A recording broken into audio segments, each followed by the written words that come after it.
Alright, here we are. Day one of diagnosing my new Cougar purchase. I tell you, when we were replacing the vacuum lines on this, one thing that bothered me was this. That should have a clamp on it, right? I'm gonna put a clamp on it, and that's the first thing I'm gonna do. There's probably other rotted out vacuum lines and you know, maybe a bad sensor or two, but we'll figure it out as we go. Alright, now that the helicopters are done flying overhead,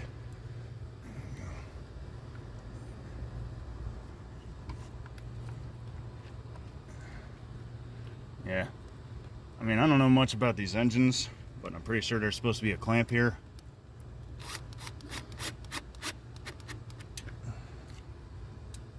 There we go. And it, you know, it doesn't have to be done very tight. It just has to hold. That's holding. Figure we better get a video of car not communicating. And they put the OBD2 on this side. It's down there. Yeah. Alright. Can camera see that? Yeah. There we go. Alright, so now it knows it's plugged in to a car. So I'll turn the key on. Probably hear a fuel pump. Enter. Okay.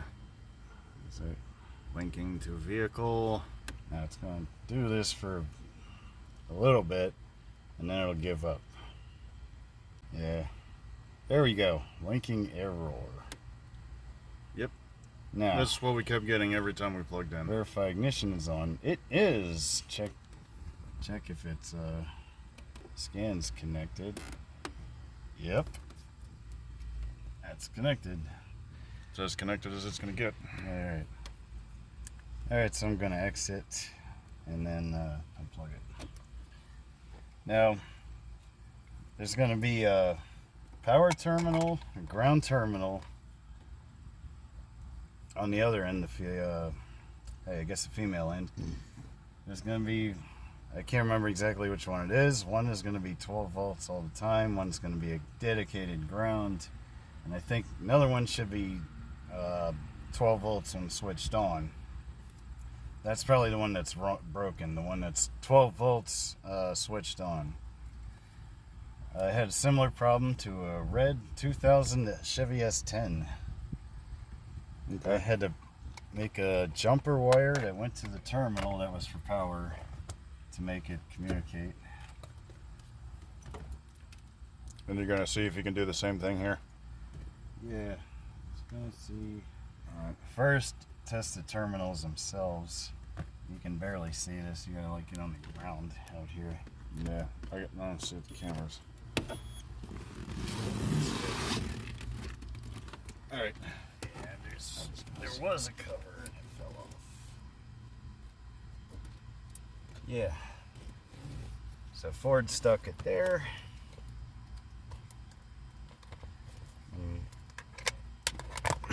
Should be one of the end terminals.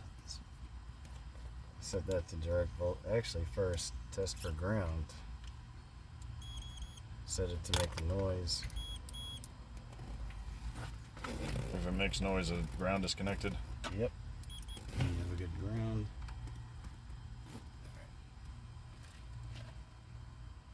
Okay, it's not that one. Not every terminal is used either. Alright, there's a dedicated ground. 2 dedicated grounds. Okay. 2 side by side. Alright, one, that means one should be for ignition power on and the other for constant. Okay. That's why it detected it was plugged in but couldn't communicate. So, set it to test direct volt, DC, direct current.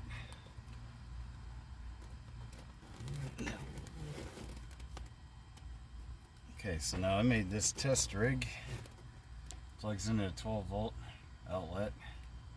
Switch it off and on. So it's a good 12 volt 2-wire tester. Especially if this works. which it does. And the ignition does not need to be on. You have an indicator light. See it indicating? Yeah. Not sure what this came from, but it's actually pretty good for testing things. Alright, well, you just turned it off. So turn it back on. And so we still have the key on, or is it off? Key is still on.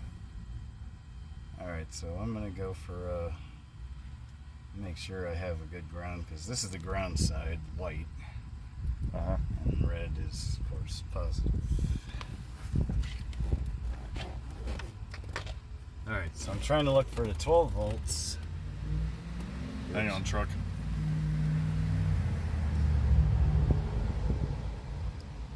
Alright, so I got a terminal here reading 12 volts right off the battery. So I got the ground. Key is on. Can you turn the key off? See if we lose voltage. Off.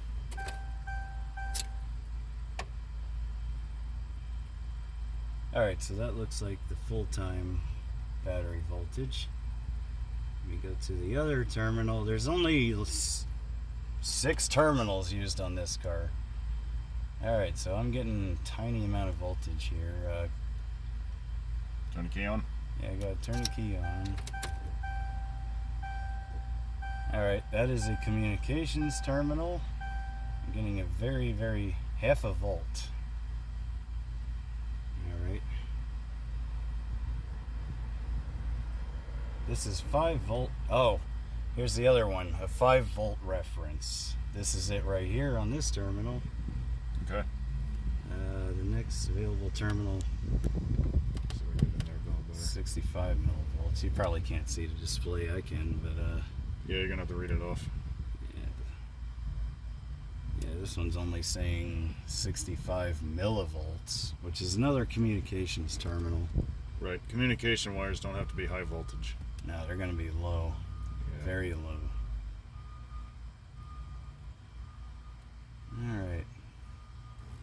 All right, so that was all the terminals with the key on. Let's try it again with the key off. All right. This is is off. Hold on, truck again. This is starting to bother me because I was expecting one terminal to be completely dead. Alright, so that means it's somewhere else. Alright, key's off. Key is off. Try terminals again. Yeah, 12, dedicated 12 volt right there, full time. And that one's good. Empty, empty, empty. And this is a ground, right? These two are grounds right next to each other. Which here, I'll reiterate this. Better way of testing. Bare metal on the car. Yep, those two are dedicated grounds. Thought I was looking for voltage, which is why I was using a test rig. Alright, so we gotta go somewhere else. Alright, so that test failed, and we just went ahead and checked every fuse in the car just to be sure, especially the OBD2 fuse. They are all in place and intact. So, unfortunately, we're going to have to dive a little deeper to find out why this thing's not reading. Here's an unusual thing about this car, and the guy I bought it from told me about it.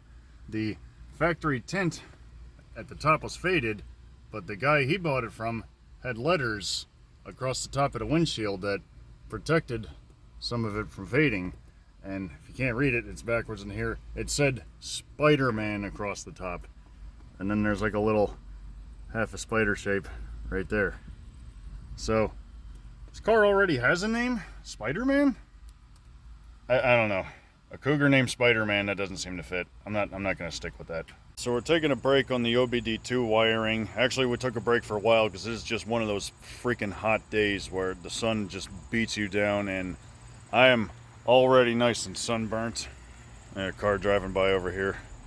But we did drive around in my air-conditioned car to cool off and collected some parts for this thing. We got our oil change kit. We got tune-up, spark plugs, plug wires.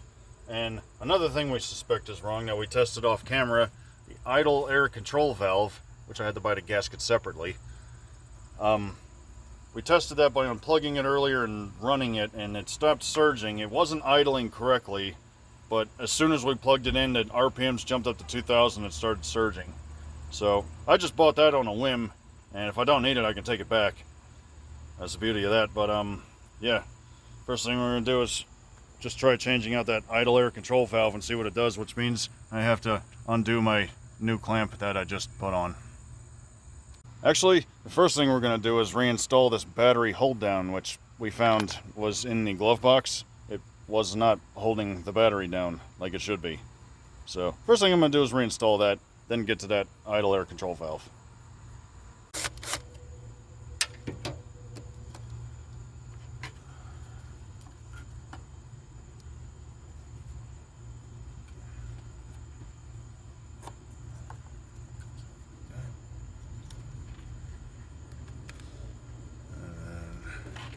The bottom bolt looks like it's going to be a pain to reach. Had that set to tighten from the battery thing.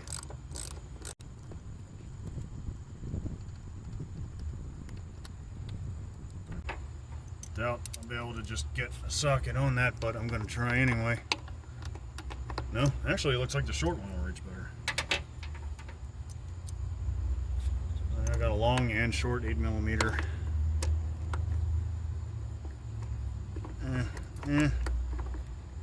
Almost.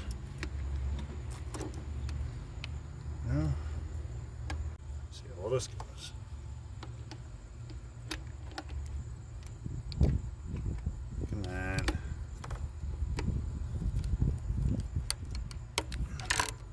Yeah. Oh. Might have knocked the camera there, I think. I'm not doing this. I could be doing this.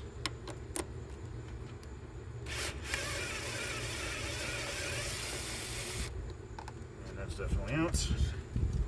But you know what else isn't clean? This gasket I'm willing to bet. No, it's still in one piece.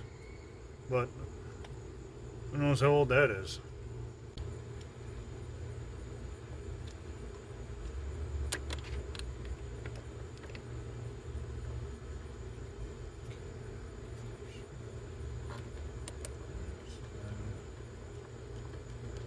One started. See if I can get the other.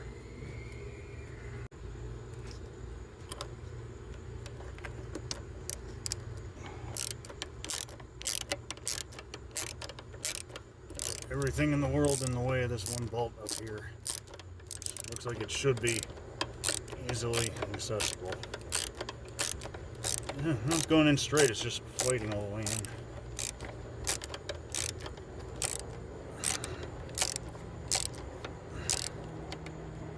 There we go, it's tight. Continue using the absurdly long. Oh, there you go.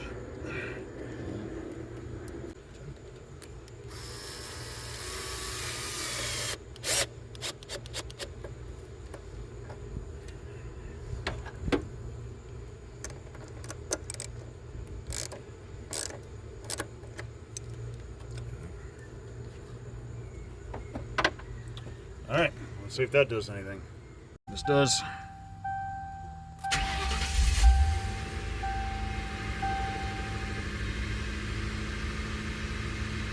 Let's see. Still bogging.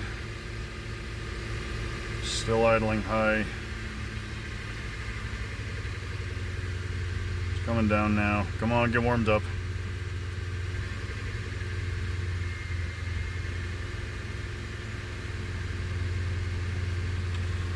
Let's see.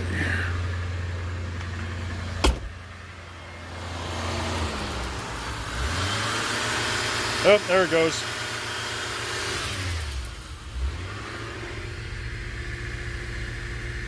Yep, no, that didn't solve the problem. Alright, so continue searching. Well, I might have spoke too soon. That idle air valve might have been a suspect in this. It didn't fix the problem entirely, but it's steady right there. After a few minutes of running, look, it's steadied out. It's not jumping up and down erratically. I mean, this morning it kept jumping up and down, like almost stalling, and then up to 2,000 RPMs. So, yeah, maybe after we get all this old gas burned up out of here and get it its tune-up and everything, we'll see how it's doing from there. Well, I don't know, it just started surging again. It's doing it less frequently, but I don't know. Take a drive around the neighborhood and see what it does.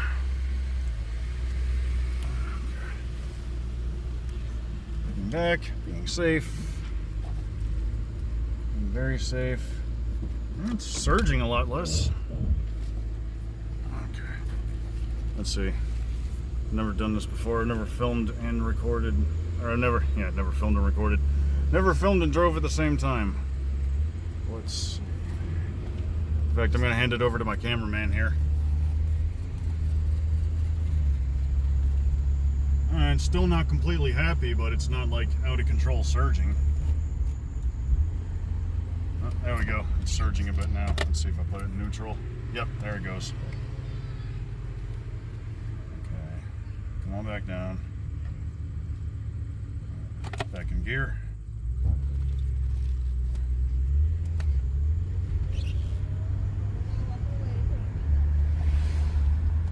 Oh yeah, she's still not completely happy, especially at low speeds here.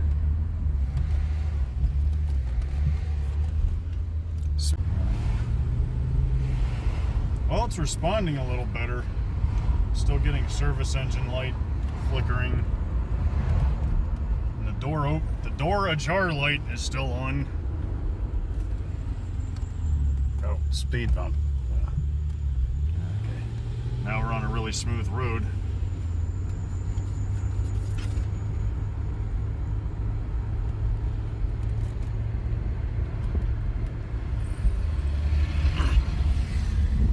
Speed bump.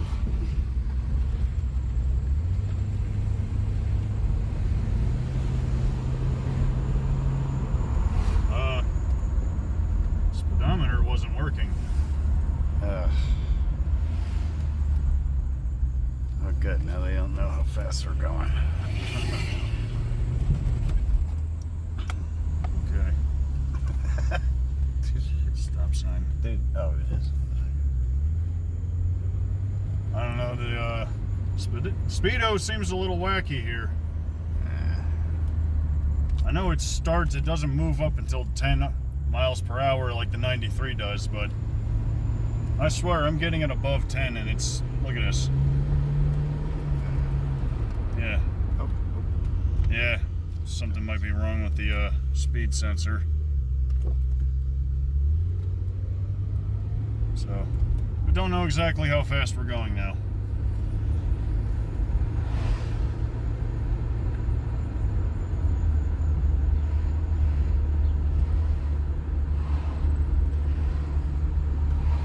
Oh, get this car. Ah, it's got big donks on it. It'd be nice if it wasn't for the donks. There we go, Speedo's working again. It's up to 25. I was right, we are going neighborhood speed. I've been driving long enough to know what neighborhood speed feels like.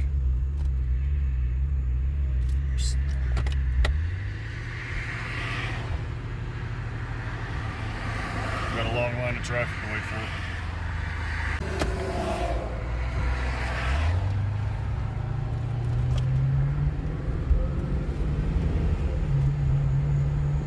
Oh, little jittery there after the shift.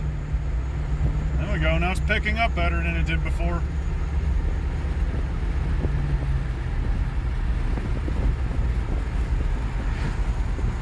Hope the windows being down isn't making too much noise. This guy's gonna pull out in front of me. Come on. At least get on it if you're gonna do that.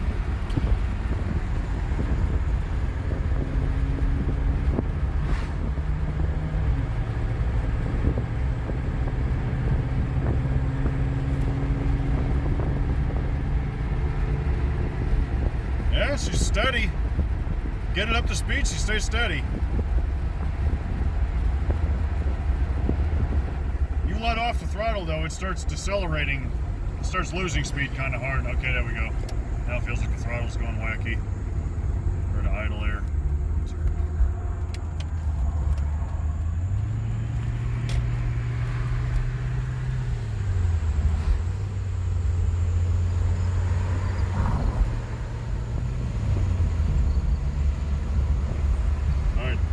can't tell if it's surging or if it's just doing that thing where it can't decide what gear it wants to be in.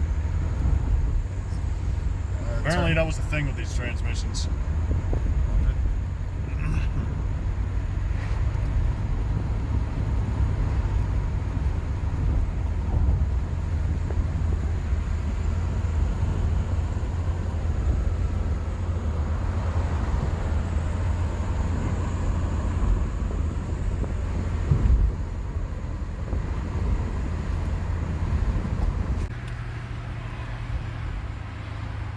I had to put in a neutral and a stop because the surging fights the car wanting to stop.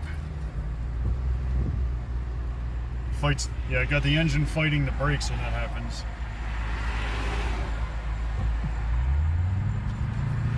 There we go.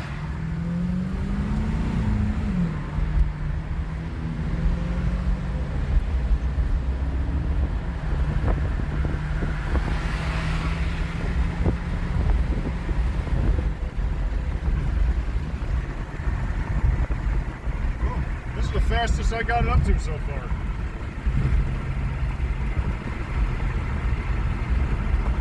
Over here in Juarez, Mexico. Oh, it's Canada.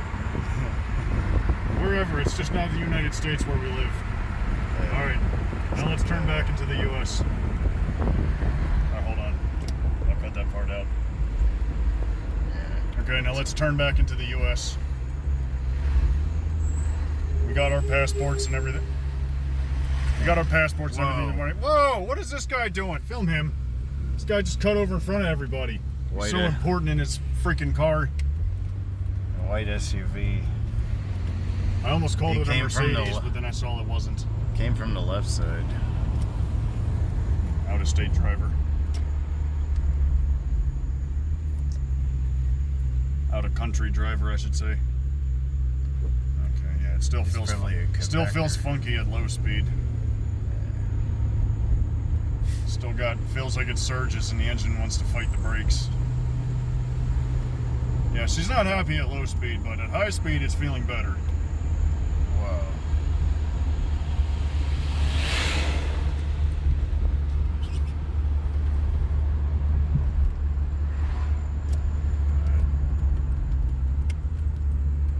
Here we are, back home in the US. I don't know if the camera caught that, or the mic caught that. It'd be funny if it did. Probably.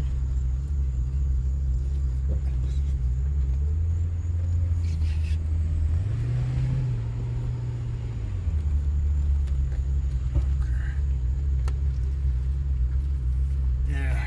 Let's just surge.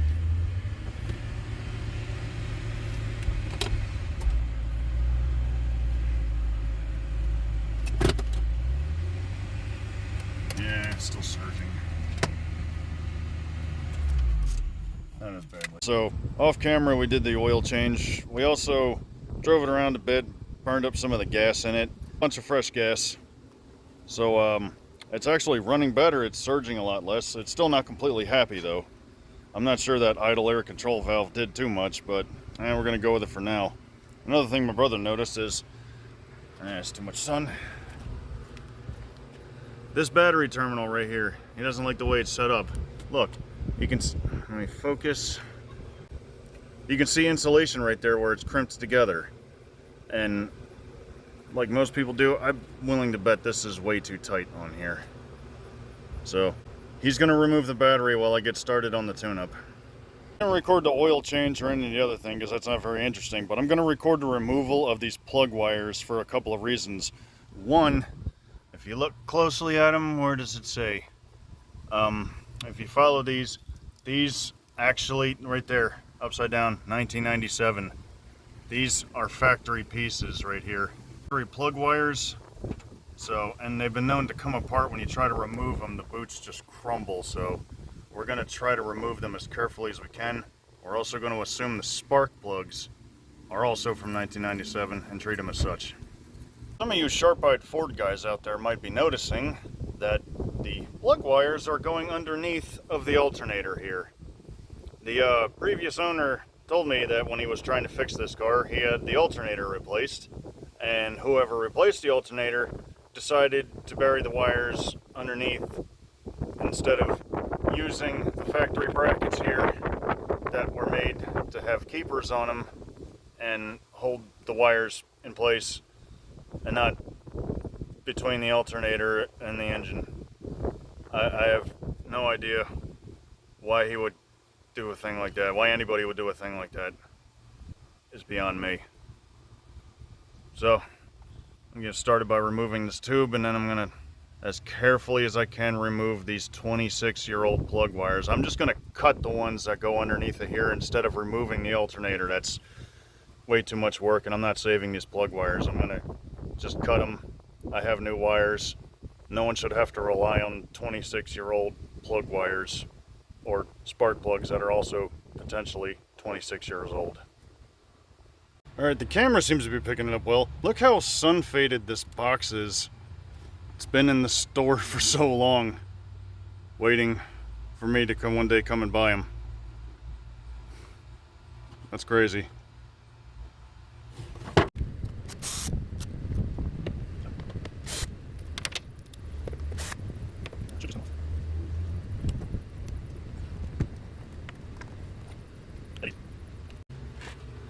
Look at this hodgepodge clamp that they used on the forward part of the intake tube that bolts on the mass airflow sensor there. Yeah. Handy. Luckily, there's still all these keepers here.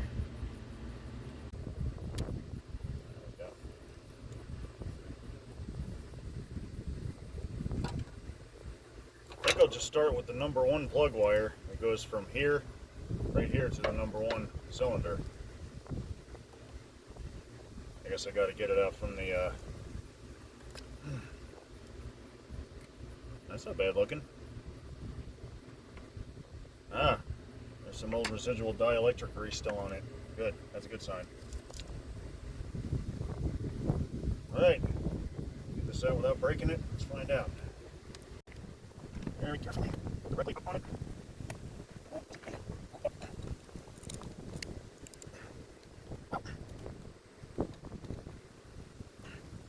Wow, this thing is like totally stuck.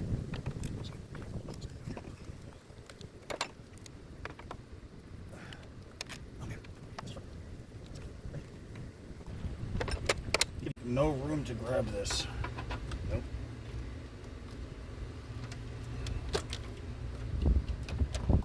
Oh, first one came out intact. Nice. Alright, so plug wire number 2 here is one of the runs that runs under the alternator. Luckily, they're all numbered. So number 2 is over here on this coil for some reason. So work on that one now.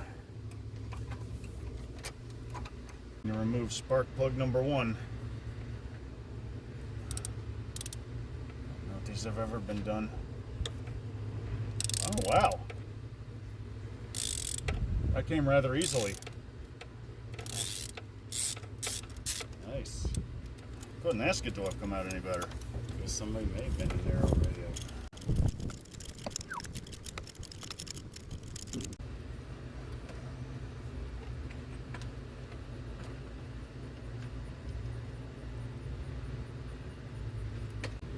Alright, well these are Autolite Platinums, which are not factory pieces. So that bodes well. But look at the end of that electrode. That looks like it has seen better days. And it looks like they put, it's either dirty or they put anti-seize on it. I'm gonna hope that's anti-seize and not dirt. Yeah, I'm gonna hope for the best. Alright, so upon disassembly, my cameraman did of the battery terminal. Look at this, this is not insulation after all. This is like a wire crimp, and after examining we found out that's what it is. It's the end of the old battery terminal. They just cut it off or broke it off or whatever and left it there. See? Don't do that. Yeah, don't do that. So There's also a bit of corrosion on this I gotta clean up. See? Yeah. A lot of corrosion. That and the bottom part of this battery tray doesn't look very good either. Oh, this is That's also corroded. this is how it was put together. Yes, don't do this, people. Yeah, that's supposed to be bare wire going into that. It's a miracle this thing was even able to run. These are very easy to over tighten. There's not much room left for gripping that battery terminal. It's only got to be on about 20 foot-pounds, not even that, just as long as you can't move it with your fingers. Yeah, even though it's a nut on the end of there, you should be able to undo it with like a pair of pliers. In fact, let me show you how pliable this is, how easy it is, why it's a problem to over tighten it. See, I just spread it out. Use a screwdriver and you can just reopen it. But it's already been stretched out, so if we don't over tighten it, we can still use it.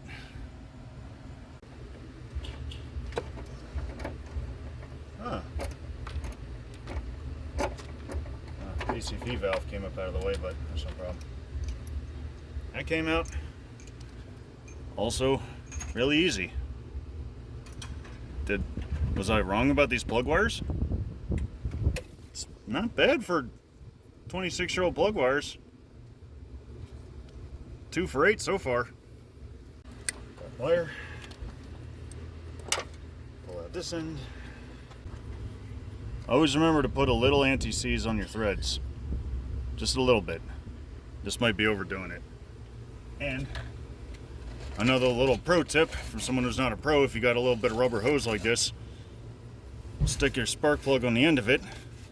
That makes installing them and also removing them from these deep wells really easy.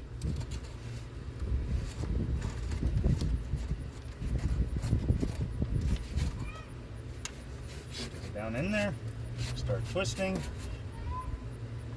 Yep. Then when it's threaded, just pull the hose off. And torque with your wrench. Okay. Spark plugs don't have to be very tight either.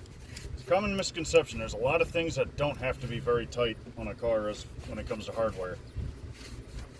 People tend to over tighten things like spark plugs and battery terminals.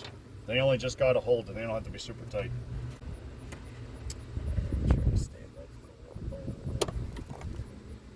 Yeah. Today on Let's Beat the Crap Out of My Car, we're going to give it a tune-up as we beat the crap out of it. Give them a little tune. Give them a little tune-up of our own, eh? All right.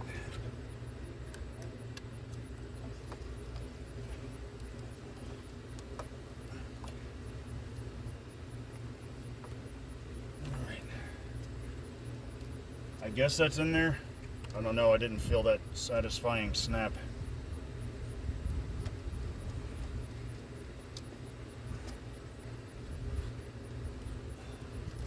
I hate when you don't get that satisfying snap on a plug wire to let you know that it is connected. That one over there.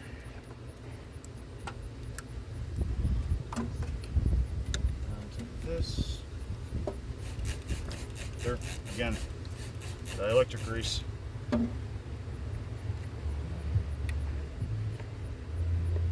too much, little dab will do you. Also don't have too much left.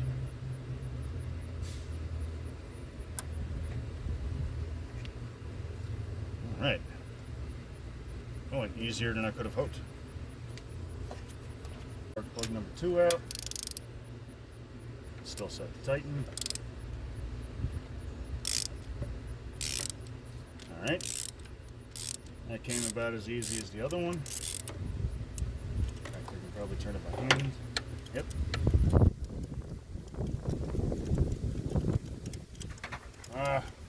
Oh, that breeze feels good. A hot day like today, that breeze feels good.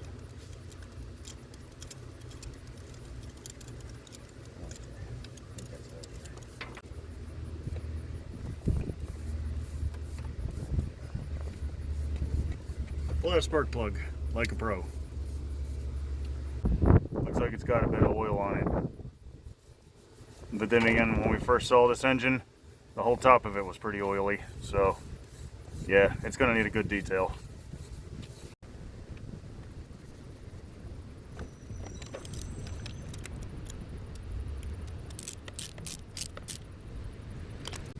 This is all the exciting in between times that don't normally get recorded when we're just prepping parts for installation.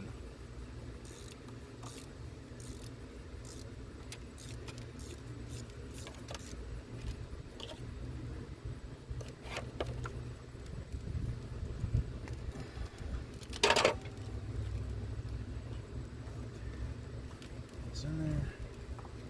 Get it.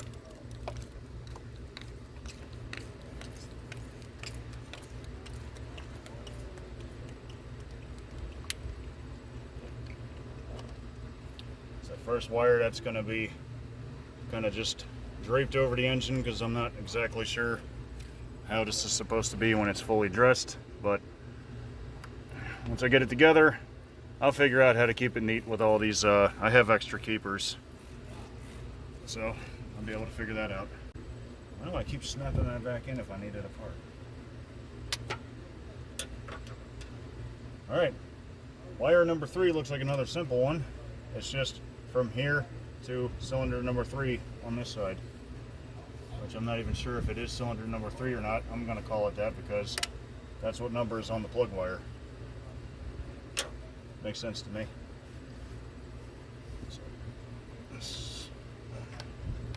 Uh-oh.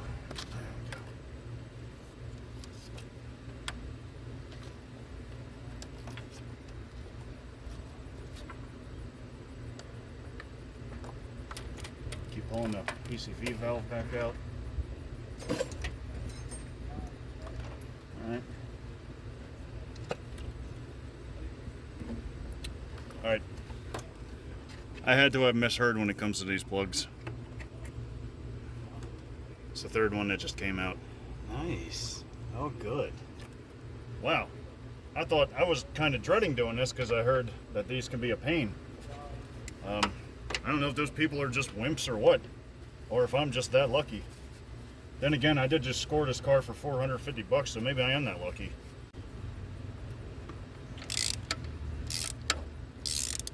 Alright, whoever did these spark plugs last time, I mean, they got the cheapest ones, but at least they did them right by not over tightening them.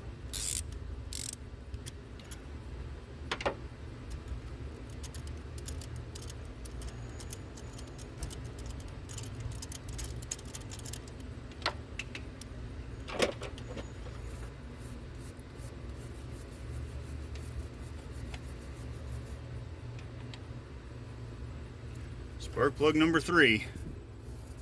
Looks like more of the same.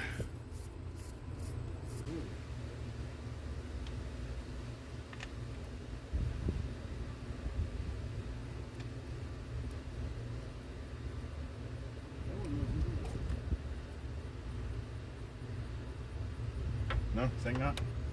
That's the worst looking one yet. Yeah. Oh yeah, I didn't even really look at it. I just kind of showed it to the camera.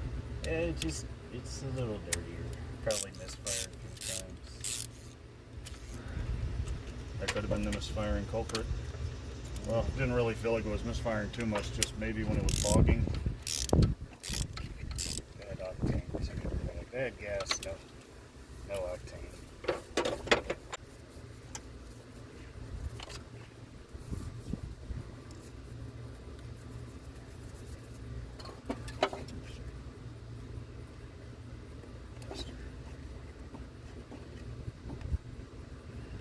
Oh, that one snapped.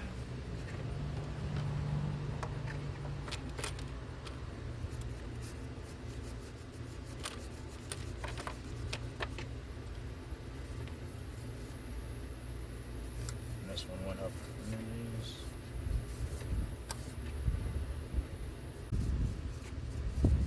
Alright, now it looks like the back one on here is another one that loops underneath of the alternator. That should go over top of it. Why do I keep putting the PCV valve back in if I just gotta keep pulling it back out? Life's mysteries.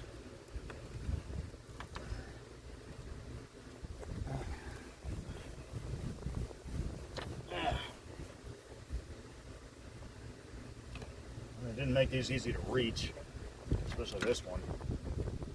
All right, I'm convinced the rest of these boots are going to come out the same. So I doubt I'm going to record anymore.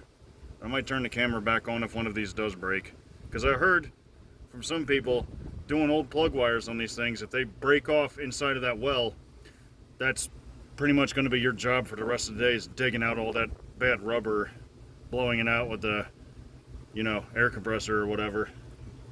But hopefully we don't run into any of that. Well, here they all are. Got them all out and plug wires without incident. And seems to be kind of a common theme with these plugs. At least they all seem to be the same gap, I think. I haven't checked, but yeah, these are the ones from the passenger bank and these are the ones from the driver bank. And yeah, they're all pretty well abused. Alright, so a lot of guys, do-it-yourselfers, whatever, hack mechanics, you guys don't understand how these battery terminals work, how they're supposed to work.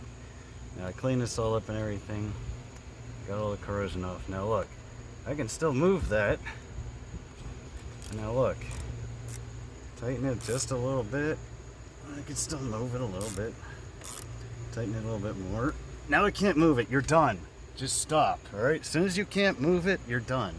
Okay? A tip from a guy who actually was a mechanic versus me, who's just an enthusiast with tools in a car. And off of that, I stripped it down. It's nice and flat and squashed in like it's supposed to be. That's how you do that.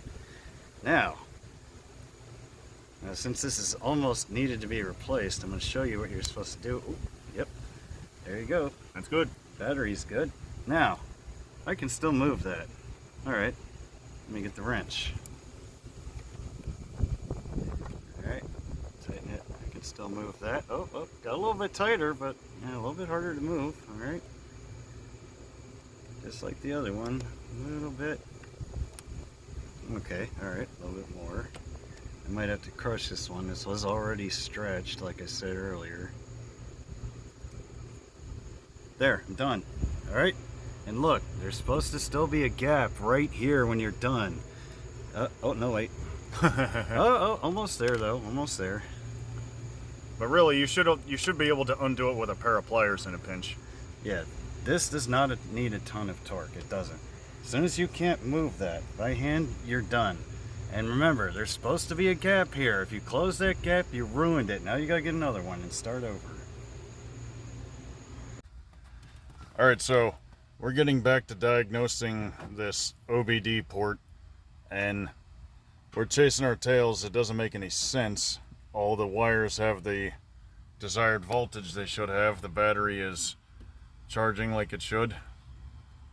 We even tried resetting the PCM by disconnecting the battery for an hour and then turning the key to the on position to discharge any capacitors, and still the thing doesn't communicate. And so I was doing some research online, and after about an hour of looking, I found a forum that says when you test the grounds for the OBD pins 4 and 5, you're supposed to check it with a digital multimeter and have the negative part of the DDM on the battery terminal, not against the ground. So we tried that, and what do you know? Pin number 4 is not ground. So we're working on making a jumper wire and seeing if we can fix that right now. For some of you who don't know how to remove these old Ford radios, they have these 2 holes on each side, and there's a specialty radio removal tool that also works on the holes for these things up here that you can buy that makes removal easy. But you can also make the tools yourself out of a wire hanger, like I did here.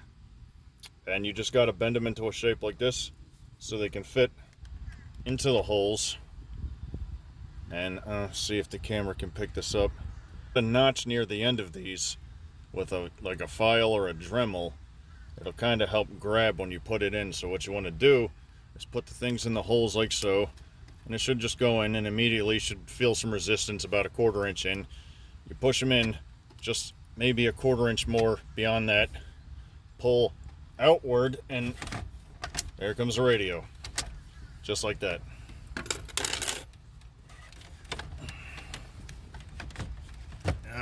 Wow. This thing has got some resistance coming out of here. Uh-oh. That is too much resistance. Huh. I don't know if I'm going to be able to undo this. Maybe... Just set it there like that. And let's see if this how well this works on these. Okay. So, outward. Yep, there it came. Oh no!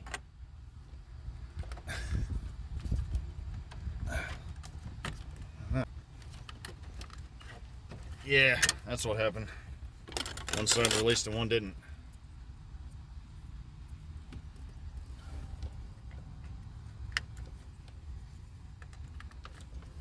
Let's see if the wiring to the radio can be accessed any better than this. Oh wow. Can't pull this one out very far either. This could be a problem because I feel like we got to get into this dashboard to find out where that wire goes, to find out if it's all fine or not. Because we hunted down every single ground on this car, took them apart, cleaned them up, put them back together. Even the engine ground in the engine bay was connected to the inside of the body, but had the air conditioning line stacked like right on top of it, like the bolt was right here, the AC line was like that on it. And what happened was one of us had to put like a screwdriver between and pry it out of the way, while the other one worked the screw out. Let me know if you like my visuals in the comments. After a few minutes of struggling, I managed to get this all unplugged and out without breaking anything. And it's kind of tough because these vacuum lines here wouldn't let me pull it out very far, but as I undid each connector from the left to the right, it became easier to maneuver this out. And then I come to discover that doing that isn't going to help me get the radio out either. It still only comes about that far.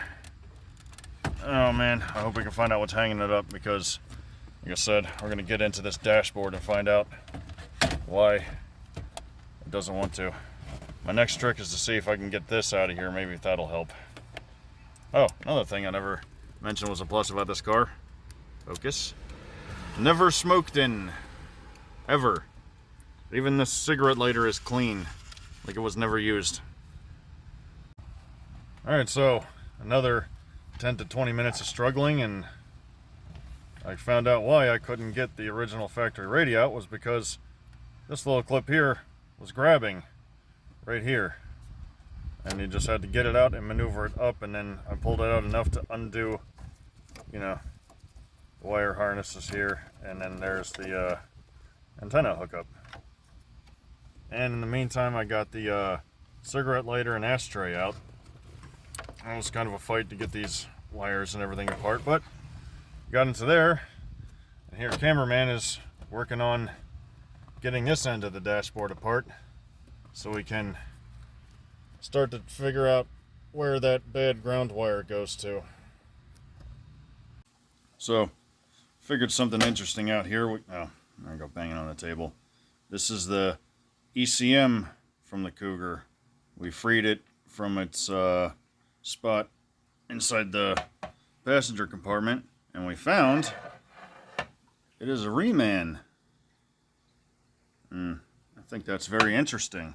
I'm starting to think, and my cameraman also thinks, that someone at one time may have thought this was the problem with the car and replaced it. And that doesn't necessarily mean this one is bad. Wish I had a way to test it.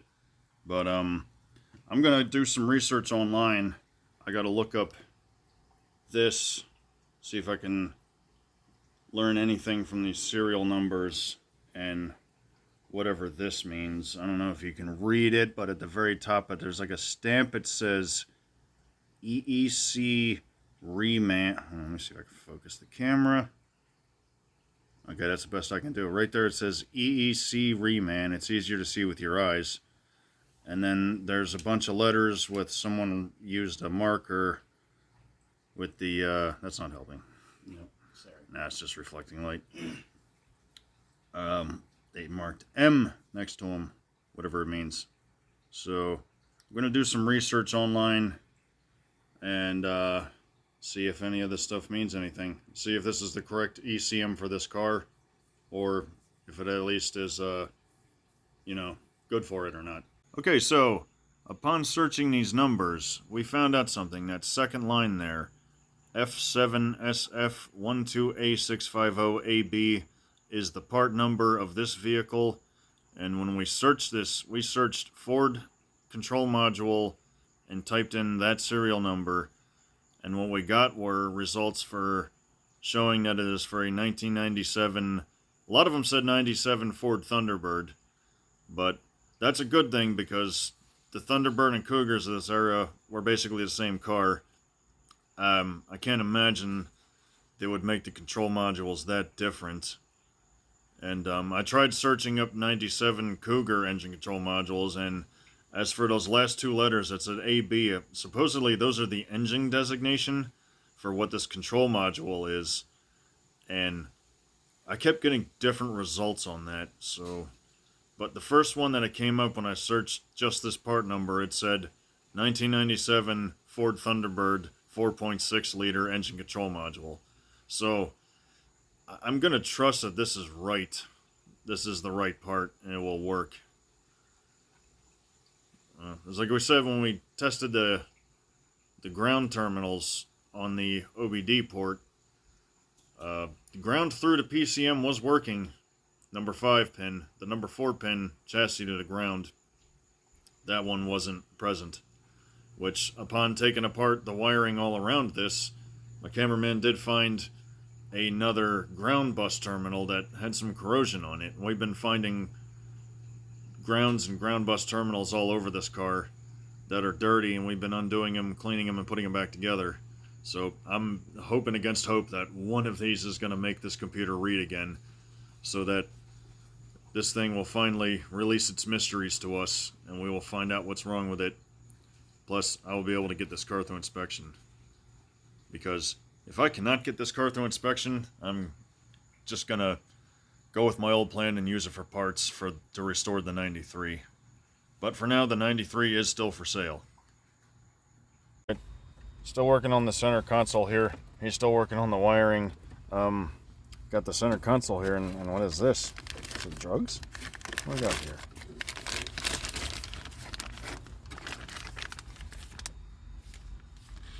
It's an empty plastic bag. What would an empty plastic bag be doing stuffed up in there?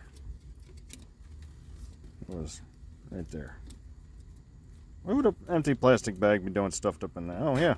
Hey look, got a little bit of Splenda here. That's definitely still good. Nutritious.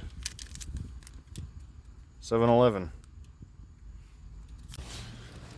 Alright, well, we got the dashboard this far apart, all up in here, just to make sure we could access all of this wiring that we had to, especially down in here, mostly where my brother was working where the power control modules are. We found a couple grounds that needed to be cleaned up, and we did find there's a ground bus terminal right there.